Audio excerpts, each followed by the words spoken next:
කනගාටුදායක තත්ත්වයක් මම දන්නේ නැහැ අපේ. கவலைக்குரிய விடயம் என்னவென்றால் முன்னாள் சபாநாயகர் மது அருந்தி இருந்தாரா இல்லையா என்பது தொடர்பில் தமக்கு தெரியாது என தெரிவிப்பதானது கவலைக்குரிய விடயமாகும். சில வேளைகளில் அவர் மது அருந்தி இருக்கவும் வாய்ப்பில்லை. எனினும் போலீசாரே நீதியை நிலைநாட்டுவதற்கு தெரிந்திருக்க வேண்டும். போலீசார் நீதியை சரியாக பின்பற்றி இருக்க வேண்டும் என்பதே இங்கு முக்கியமானதாக கருதப்படுகின்றது. விபத்து இடம்பெற்ற சந்தர்ப்பத்தில் பரிசோதனை பலன் இல்லை என்று வைத்துக் கொள்வோம். ஆனால் வைத்தியசாலையில் அனுமதித்த வேளையில் முறையாக மாதிரிகளை பெற்றுக்கொண்டு பரிசோதித்திருக்கலாம் அல்லவா? பலூன் இல்லை என்பதும் பிரச்சனை தான்.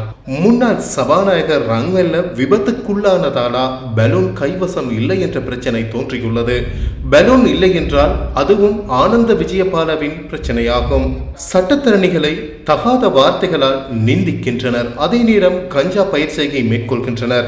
இவை அனைத்துமே நடப்பு அரசாங்கத்தில் அங்கம் வகிப்பவர்களாலேயே மேற்கொள்ளப்படுகின்றன. பலூன் இல்லை என தெரிவித்தமை போன்று இவ்வாறான சம்பவங்களையும் போலீசாருக்கு மறைக்க வேண்டிய தேவை ஏற்பட்டுள்ளது. தற்போது கடையில் பலூன் ஒன்றினை பெற்று நாங்களே ஊதி பெருப்பித்து கொடுக்க வேண்டிய நிலை ஏற்பட்டுள்ளது. බැලුම කරයන්න ඕන. බැලුම කරන් ගියද හරි. පුඹලා ගැට ගහලා දුන්නා නම් හරි මේක ගිහලා පරීක්ෂා කරගන්න කියලා.